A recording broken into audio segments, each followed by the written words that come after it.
श्री सरस्वते नमः। श्री गुरुभ्यो नमः। जगद्गुरु नरेंद्राचार्य महाराज की जय। सद्गुरु काड़ सिद्धेश्वर महाराज की जय। संत शिरोमणि गजानन महाराज की जय। आद्य जगद्गुरु रामानंदाचार्य महाराज की जय। सियावल्लभ रामचंद्र की जय। गुरुर्ब्रह्मा गुरुर्विष्णु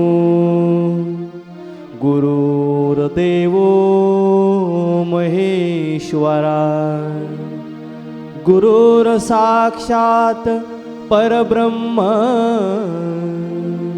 तस्मै श्री गुरवे नमः। सार्थ श्रीमद्दासबोध दशकाठवा समास नववा सिद्धलक्षण। श्रीराम अंतरी गेलिया अमृत बाह्य काया लखलकीत अंतरस्थिती बाणता संत लक्षणे कैशी। जाले आत्मज्ञान बरवे हे कैसे निपा जाणावे म्हणून बोलिली स्वभावे साधू लक्षणे। ऐक सिद्धांचे लक्षण सिद्ध म्हणजे स्वरूप जाण। ते पाहता वेगळेपण मुळीच नाही। स्वरूप होऊन राहिजे तया नाव सिद्ध बोलिजे। सिद्ध स्वरूपीत साजे सिद्धपण।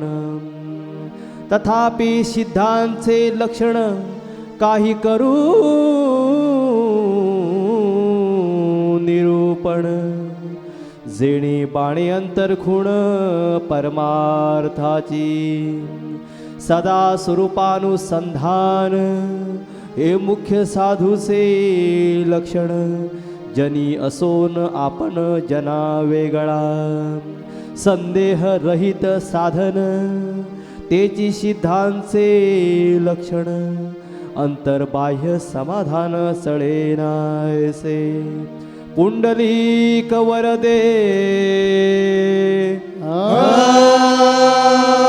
हरी विठ्ठल। श्री ज्ञानदेव तुकाराम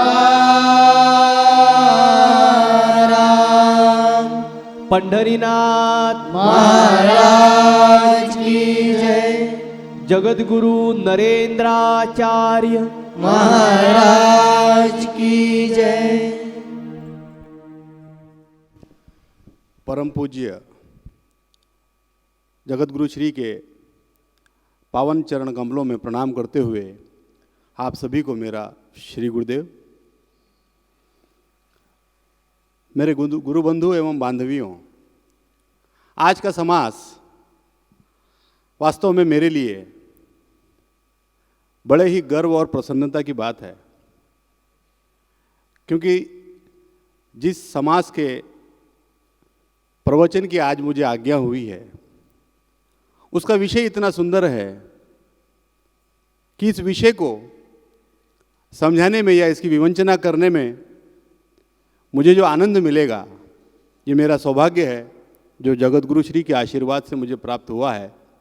और यही प्रसन्नता और यही आनंद आज मैं आप लोगों के साथ बांटना चाहता हूँ, क्योंकि आज इस पावन ग्रंथ के जिस समास का हम लोग विवंचना करने वाले हैं उसका शीर्षक है सिद्ध लक्षण।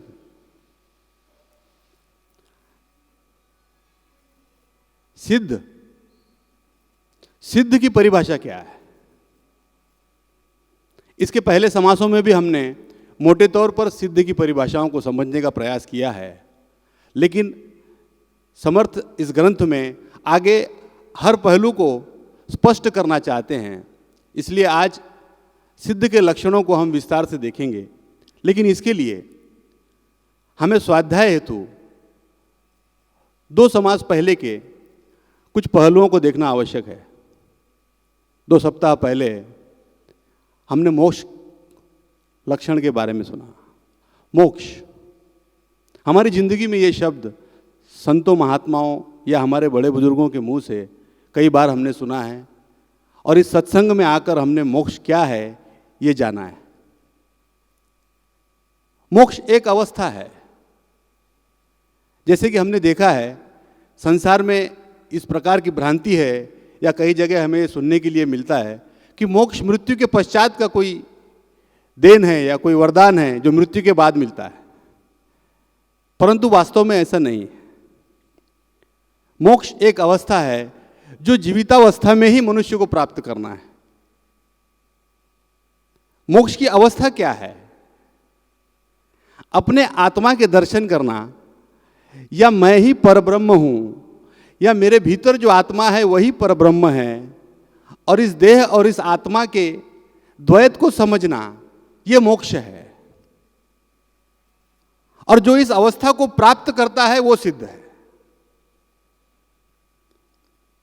और सरलता से अगर इसे हम समझने का प्रयास करें तो जिसने अपने भीतर के ब्रह्म को जान लिया है वो सिद्ध है। जिसने ये जान लिया है कि ये संसार नहीं, ये देह मैं नहीं, मैं सिर्फ और सिर्फ आत्मा हूं, और यही आत्मा वो परब्रह्म है जिसके लिए सारा संसार खोजता फिरता है, या जिसके लिए स्वयं मैं भी कई जन्मों से खोज रहा था, जिसे मैं खोज रहा था वही मैं हूं, वही परब्रह्म मैं हूं। इस बात का ज्ञान होना यही मोक्ष है, यही आत्मज्ञान है। और इस ज्ञान की प्राप्ति जिसे भी हो वही सिद्ध है। मेरे इतना कहने तक जितने भी ज्ञानी यहां बैठे हैं वो अब तक ये समझ चुके होंगे कि मेरा इशारा किस ओर है, क्योंकि इस समाज की परिभाषा के लिए मुझे कहीं जाने की आवश्यकता नहीं, क्योंकि प्रत्यक्ष को प्रमाण की आवश्यकता नहीं होती। प्रत्यक्ष क्या है, या मैं सिद्ध को प्रत्यक्ष क्यों कह रहा हूं, यह भी आप लोग समझ चुके होंगे।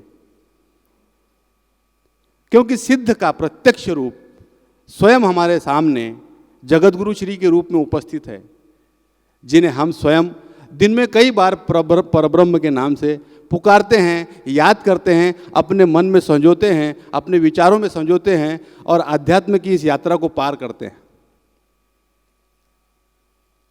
इस समाज को समझने के लिए, इस विषय को समझने के लिए हमें और कहीं जाने की आवश्यकता ही नहीं। सिद्ध के लक्षण हम रोज हमारी जिंदगी में, हमारे विचारों में प्रत्यक्ष सद्गुरु के रूप में देखते हैं।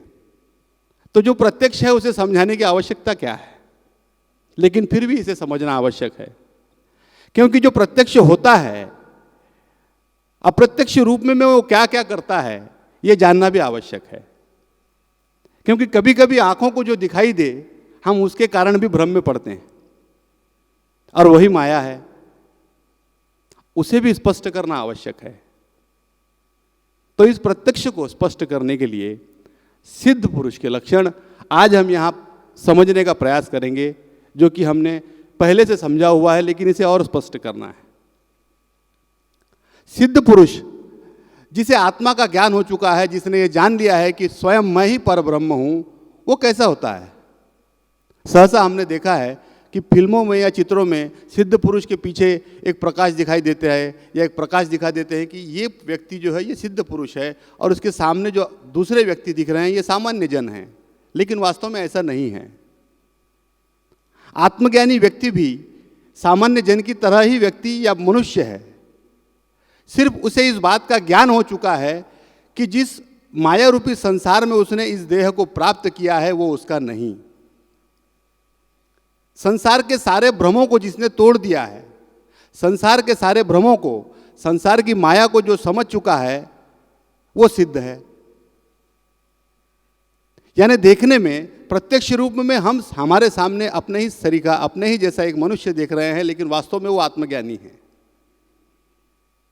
कहीं कहीं ये होता है कि वो आत्मज्ञानी पुरुष जो है वो अपने ज्ञान का हमारे सामने प्रदर्शन करता है या हमें ज्ञान देता है, तब ज्ञान को सुनकर या ज्ञान को प्राप्त करके हम ये अंदाजा लगाते हैं कि हाँ, ये सिद्ध व्यक्ति है या सिद्ध पुरुष है। जिसने अमृत पी लिया हो वो स्वयं ईश्वर है और उसमें ईश्वरता अपने आप आती है। जिसने स्वयं को परब्रह्म है ये जान लिया हो वो परब्रह्म जैसा ही दिखाई पड़ता है। और इस बात का हमने अनुभव कई बार लिया है। पिछले समासों में मैंने स्वयं ही किसी समास में, किसी प्रवचन में ये बात कही थी कि जगतगुरु श्री जब भी हमसे कुछ दूरी पर भी होते हैं या कुछ ज़्यादा दूरी पर भी होते हैं, तब भी हमें यह आभास हो जाता है कि जगतगुरु श्री हमारे कहीं आसपास ही है। ये जो ऑरा निर्माण होता है, ये जो ऊर्जा निर्माण होती है, जो शक्ति निर्माण होती है, ये उस ज्ञान के कारण है जो उन्हें हुआ है। अब ये जो ज्ञान हुआ है ये तो उन्हें भीतर हुआ है। इसके प्रत्यक्ष रूप में हमें क्या क्या दिखाई पड़ता है ये जानना भी आवश्यक है कि उनका व्यवहार, आत्मज्ञानी व्यक्ति के व्यवहार में कोई बदलाव है? अवश्य है। आत्मज्ञानी व्यक्ति आपको प्रतिपल निर्भीक दिखाई देगा, जिसे किसी प्रकार का भय नहीं, निर्भय। यह आत्मज्ञानी व्यक्ति की सबसे बड़ी पहचान है। क्योंकि इस संसार में मनुष्य के आगे, जैसे कि एक वैज्ञानिक सर्वे में कहा गया है, करीब 5000 प्रकार के भय हैं। कोई पानी से डरता है, कोई ऊंचाई से डरता है, कोई अंधेरे से डरता है, और इन सबसे बड़ा भय है मृत्यु का भय। जिसने मृत्यु को ही समझ लिया हो, जिसने मृत्यु पर ही विजय प्राप्त कर ली हो, जिसने ये जान लिया हो कि मृत्यु मुझे नहीं इस शरीर को आनी है, उसे किसी प्रकार का भय होने का सवाल ही उत्पन्न नहीं होता। इसलिए सिद्ध पुरुष जो हैं, इसलिए मेरे सद्गुरु जो हैं, इसलिए जगतगुरु श्री जो हैं, वो निर्भय हैं, निर्भीक हैं, निडर हैं। किसी प्रकार की कोई चिंता या भय उनके चेहरे पर हमें कभी दिखाई नहीं पड़ेगी, और यह अनुभव हमने स्वयं लिया हुआ है। ये मुझे स्पष्ट करने की आवश्यकता नहीं। जो भी है समक्ष है, जो भी है सामने है, जो भी कहना है सत्वचन कहना है, ये सिद्ध पुरुष के लक्षण है। जो ज्ञान मुझे प्राप्त हुआ है वो ज्ञान मैं औरों को दूं। जिस तरह मैं सिद्ध हुआ हूं और भी मेरी तरह सिद्ध हो, इस प्रकार की जो भावना है ये सिद्ध पुरुष के लक्षण है। जगतगुरु श्री हम देखते हैं एक संप्रदाय के स्वयं जगतगुरु श्री की उपाधि तक पहुंचे हुए हमारे सद्गुरु एक संप्रदाय के मुखिया होने के साथ साथ एक संस्थान के व्यवस्थापक भी हैं। आत्मज्ञानी व्यक्ति हमें दिखने में हमारे मनुष्य की तरह ही दिखाई दे रहा है। सारे व्यवहार संसार के जो हैं वो उसी तरह कर रहा है जैसे बाकी व्यक्ति कर रहे हैं, लेकिन ये सब करते हुए उसे प्रतिपल ये आभास है, उसे प्रतिपल ये मालूम है कि मैं परब्रह्म हूँ, और जितने भी जीव, जितनी भी सृष्टि मेरे आसपास मैं देख रहा हूँ, इन सब में मैं ही व्याप्त हूँ। जिस तरीके से इस संस्थान की व्यवस्थापन जगतगुरु श्री संभालते हैं, देखते हैं, उसी तरीके से लेखन, ग्रंथों का लेखन, कविताएं लिखना, अभंग लिखना, ये सारे लक्षण एक सिद्ध के ही हो सकते हैं। सिद्ध पुरुष की वाणी में इतनी सत्यता है कि वे जो भी कहेंगे वो प्रत्यक्ष होना है। आपने जो बोला कि लेखन करना जी, या कविताएं या अभंग निर्माण करना ये सिद्ध पुरुष का काम है, ऐसे नहीं है। ये तो सब लेखक सिद्ध पुरुष हो सकते हैं। इनको कहने का मतलब ऐसा है कि एक सिद्ध पुरुष आप जैसे ही बर्ताव करता है प्रपंच में, लेकिन वो प्रपंच में खुद को खोता नहीं है या भूलता नहीं है। उनको मालूम है ये शरीर जो धर्म है, ये शरीर का जो फर्ज है, शरीर का जो कर्तव्य है, वो कर्तव्य शरीर कर रहे हैं और हम अलग है। ये दो अवस्था जो है वो जिनको सही ढंग से जमता है वो है सिद्ध पुरुष।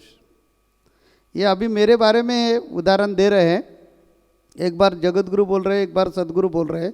इस कारण सामने वाले का कन्फ्यूजन हो रहा है कि जगत गुरु आत्मज्ञानी रहते हैं क्या? जगत गुरु एक पोस्ट है, जैसे इंद्र एक पोस्ट है, इंद्र पद एक पोस्ट है, एक प्रजापति एक पोस्ट है, उस पर अनेक लोग जैसे पुण्य हो जाता है तब जाकर बैठते हैं। जैसे पोप ये पोस्ट है, दलाई लामा पोस्ट है, तो वैसे एक जगतगुरु नाम की पोस्ट है। हमारे में पहला क्या है? सद्गुरुपन है, यानी सिद्ध। जो सिद्ध लोगों को ज्ञान बांटता है उनको सद्गुरु बोला जाता है। वो सद्गुरु अनेक प्रकार के काम कर सकेंगे। यह दासबोध में समर्थ रामदास स्वामी जी ने उनका लक्षण बताया, सिद्ध पुरुष का लक्षण। जगात पिशाच अंतरी शहाणा। जैसे पिशाच सब जगह पे आपको दिखता है, वैसे सिद्ध पुरुष आपको अनेक जगह पे अटक गए हैं, अनेक कामों में व्यस्त है, ऐसे दिखेंगे। जगात पिशाच अंतरी शहाणा सदा ब्रह्मी जाना निमग्न। तो इसका अर्थ ऐसा है कि वो अपने जैसा इंसान दिखा या पिशाच जैसा, जैसे पिशाच एक दूसरे को लग गया कि उसको झपाटा बोलते हैं, हो गया, और वो कुछ कुछ गलत अच्छे भले बुरे काम करते वो व्यक्ति। वैसे ये सिद्ध पुरुष का कि सिद्ध पुरुष आपको प्रापंचिक जीव जैसा काम करते वैसे करते, वो कर रहे ये दिखेगा, लेकिन वो कभी भी उसमें फंसता नहीं है। वो सदान कदा निमग्न भगवान के स्वरूप में रहता है। उनको मालूम है ये सब सृष्टि मैं ही चलाता हूँ। ये सिद्ध पुरुष का काम है। और आज हम ये संस्थान के बारे में जो कार्य कर रहे हैं, ये कर्तव्य है शरीर का। ये शरीर कर रहा है, लेखन करना, काव्य करना, ये शरीर का फर्ज है। और वो शरीर कर रहा है, वो शरीर अलग है और हम अलग है। और यही हमने मेरे अभंग में बताया है। आता काय मज काळाचे ते भय शेगावीच्या गजानना देखिए। इसका अर्थ है कि अभी हमें किसका भी भय नहीं है, हम भय मुक्त हो गए, निरीच्छ हो गए। राहो अथवा जाओ नाशिवंत शरीर। ये शरीर रह गया या बच खत्म हो गया, उसकी फिक्र हमें नहीं है, क्योंकि मैं अलग हूँ, मैं आत्मा हूँ, मैं परमात्मा हूँ। और यह जो शरीर है, यह अष्टधा प्रकृति का है, उसका नाश होने वाला ही है, तो उसकी फिक्र करने की ज़रूरत क्या है। मेरे जन्म का जो मकसद था वो मुझे मिल गया। राहो अथवा जाओ नाशिवंत शरीर सर्व सुखे आली धावनी समोर। सुख सुख सुख जो कहता है, हमारे सब साधु संत जो कहते हैं, वो हमें मिल गया है। और सुख के बारे में भी मेरा एक अभंग है। सुखाचे ते मुळ पाहिले शोधून जासी उत्तम गती साधियेली। उत्तम गति कैसी साधीसी मानवा सद्गुरु चरणे अवसे होसी। वंदुनी चरण काय मिळे फळ नरेंद्र मने षड्रिपु निशे छोड़े। जिसको सुख आप कहते हैं, वो सुख आप जो मांग रहे हैं वो अशाश्वत सुख है। और असली सुख जो है, जिसको शाश्वत सुख बोलते हैं, वो है सायुज्यता। और ये सायुज्यता का सुख हमें मिला है, उसका मूल हमें मालूम हो गया है, उनका ठाव ठिकाना हमें मालूम हो गया है, उनको हमने खोजा है। इस कारण आपको ये सुख चाहिए तो हम देने के लिए तैयार हैं, लेकिन वो सुख मिलने के लिए सद्गुरु के पास जाना पड़ता है, उनके चरण छूने पड़ते हैं, उनके होने पड़ते हैं, तब उनकी कृपा हो जाएगा, तब आपको ये सुख मिल जाएगा। ऐसा हमने यह अभंग में बताया। कहने का मतलब है कि यह देह रहने दो या ख़त्म होने दो, उसकी फिक्र नहीं, क्योंकि जो सुख मिलवाने का था वो हमने मिलवाया है। तो वापस हम ठाकुर के पास माइक दे देंगे कि आत्मदर्शन ये विषय है, और उन्होंने मेरे ही ऊपर उदाहरण ले लिया, इस कारण मुझे स्पष्ट करना पड़ा। ये हम कुछ मेहरबानी नहीं करते, ये कुछ ऐसे चमत्कार है ऐसे भी नहीं है। अनेक सत्पुरुष ये काम करते हैं। भगवान कृष्ण ने तो बताया कि 16,000 नारी थी ना उनके, लेकिन उन्होंने बोला यमुना को मेरी कसम डालो और मैं बाल ब्रह्मचारी हूँ। जिनको इतने संतान हो गए, पोते नाती बिती सब है, वो बोल रहा है मैं बाल ब्रह्मचारी हूँ, तो उनको बोलिए कि मुझे रास्ता दे दो। और ऐसे सब जो गवर्नर थी उन्होंने बताया यमुना को जाकर कि कृष्ण की आपको कसम है, वो बाल ब्रह्मचारी है, तो हमें रास्ता दे दीजिए, हमें आपके दूसरे तट पर जाने का। और आश्चर्य की बात वैसे हो गया, रास्ता मिल गया। ये पिछले सत्संग में एक दीदी ने आपको उदाहरण दिया था। तो ऐसे है, इन्होंने इतना भोग लेकर भी बाल ब्रह्मचारी कैसे? तो शरीर भोग ले रहे थे, आत्मा नहीं। और आत्मा और वो अलग अलग है। शरीर का जो कर्म है वो करना ही पड़ेगा, नहीं तो निसर्ग चक्र जो है वो बंद हो जाएगा। ये साधु संतों, ये आत्मदर्शनी जो सत्पुरुष है उनको मालूम रहता है, इस कारण उनका कहाँ भी बैलेंस नहीं जाता। वापस हम ठाकुर जी के पास जाएंगे। मित्रों, ये हम लोगों का सौभाग्य है कि अभी यहाँ मेरे प्रवचन में स्वयं सद्गुरु ने सिद्ध के लक्षणों को उनके मुख से रखा। एक लक्षण अभी यहीं प्रत्यक्ष में आपको बता दूं कि सब कुछ करते हुए भी मैं अकर्ता हूं। ये अभी अभी सद्गुरु ने अपने मुख से कहा कि ये सब जो मैं करता हूं ये मैं नहीं करता। परब्रह्म की परिभाषा हमने सुनी थी कि सब कुछ करता है लेकिन फिर भी जो अकर्ता है वही परब्रह्म है, वही सिद्ध है। सद्गुरु जो भी कर रहे हैं, सांसारिक या प्रापंचिक या हमारे चर्म चक्षुओं से हम जो देख रहे हैं, वो सिर्फ इसलिए कि वे हमारा भी भला, वे हमारा भी उत्थान या हमारा भी उद्धार करना चाहते हैं। दृष्टिकोण की जो बात हमने पहले की थी कि हर व्यक्ति का अपना दृष्टिकोण है कि वह देखता किस दृष्टिकोण से है, आध्यात्मिक दृष्टिकोण या सांसारिक। आध्यात्मिक दृष्टिकोण से देखेगा तो यही सद्गुरु परब्रह्म भी दिखाई देंगे, सिद्ध भी दिखाई देंगे, जिनकी वाचा में वो शक्ति है, जिनकी दृष्टि में वो शक्ति है। दृष्टि की शक्ति भी मैं आपको बता दूं, मैं प्रमाणित कर सकता हूं। हजारों लोगों में जब भी सद्गुरु कहीं से गुजरते हैं, हर व्यक्ति के मन में ये इच्छा होती है कि एक बार सद्गुरु सिर्फ मेरी ओर देख लें। अगर सच्चा भक्त है या सच्चा शिष्य है तो उसकी इच्छा केवल और केवल इतनी होगी कि सद्गुरु सिर्फ एक बार मेरी ओर देख लें, भले ही मुझे उनके चरण दर्शन की संधि न मिले, अवसर न मिले, भले ही मैं उनके समीप न जा सकूं, लेकिन अगर वो एक बार मुझे देख लें तो भी मैं अपने आप को धन्य समझूंगा। ये इच्छा हर शिष्य और भक्त में आती ही है। और अगर सद्गुरु हमारी तरफ देख लेते हैं तो एक प्रसन्नता, एक सुकून, एक शांति हमें प्राप्त होती है। ये हर और भक्त और शिष्य ने महसूस किया है, कई बार किया है। तो ये जो सामर्थ्य है, ये सामर्थ्य उसी सिद्ध पुरुष में, उसी परब्रह्म में, उसी ईश्वर में, उसी परमात्मा में है जिसे हम हर जगह अरे ढूंढ रहे भाई, हैं। इसमें आश्चर्य की बात कुछ भी नहीं है कि जो आत्मदर्शनी सत्पुरुष है वो चैतन्य रूप में हर शरीर में रहता है। इसी कारण आपके मन में जब उमंग आता है तो आपसे आप उनको मालूम हो जाता है, क्योंकि वो उधर ही रहता है, वो पूरे चराचर में है। वो सिर्फ ये शरीर में है ऐसा नहीं है, सब शरीरों में जो है वो ही हम है, ऐसा उनको ज्ञान हुआ है ना, उसको ही आत्मदर्शन बोला जाता है। सारे चराचर में मैं ही व्याप्त हूं, जानते हैं। न देखते हुए भी सभी ओर देख रहे हैं, न जाते हुए भी सब ओर जा रहे हैं, न रहते हुए भी हर ओर रह रहे हैं। यही सिद्ध पुरुष के लक्षण है। यानी जो सामान्य जन हैं उनके बारे में क्या सोचते हैं, उनके बारे में क्या कहते हैं, वो भी हम देखें कि जिस तरीके से, जिस भक्ति को, जिस ईश्वर को खोजते हुए जिस भक्ति मार्ग से सद्गुरु के मार्गदर्शन में मैंने इस अवस्था को प्राप्त किया है, आप सभी लोग कर सकें, यही उनकी कोशिश होती है। हमने ये कहा है कई प्रवचनों में कि सद्गुरु, परब्रह्म सद्गुरु के रूप में आकर हमें अपने आप को पाने के जो मार्ग हैं उस पर मार्गदर्शन हमेशा करते हैं। सिद्ध पुरुष के ये लक्षण है। हम ये सोचते हैं या हमें ये प्रश्न होता है कि अगर आत्मज्ञान हो जाए तो फिर मनुष्य क्या करे, आत्मज्ञान होने के बाद क्या करते होंगे।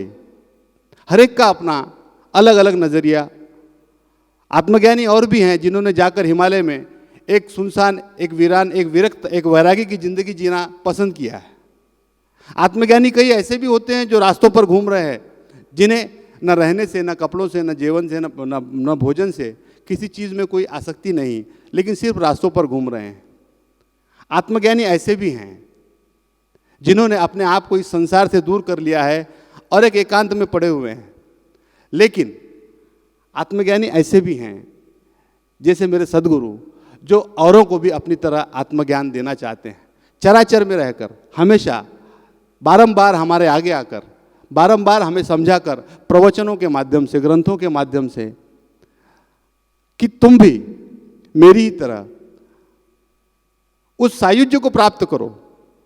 तुम अपने भीतर को मुझे पहचानो, तुम्हारे भीतर जो मैं हूं उसे जानने का प्रयास करो, और जिस वक्त तुम ये जान लोगे तुम भी सिद्ध होगे।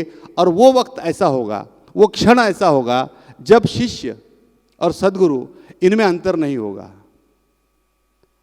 उस वक्त शिष्य जो है वो सद्गुरु के सामने, सद्गुरु के समान, सद्गुरु स्वरूप, सद्गुरु के लक्षणों से युक्त होता है, क्योंकि वो परब्रह्म से एक रूप हुआ है।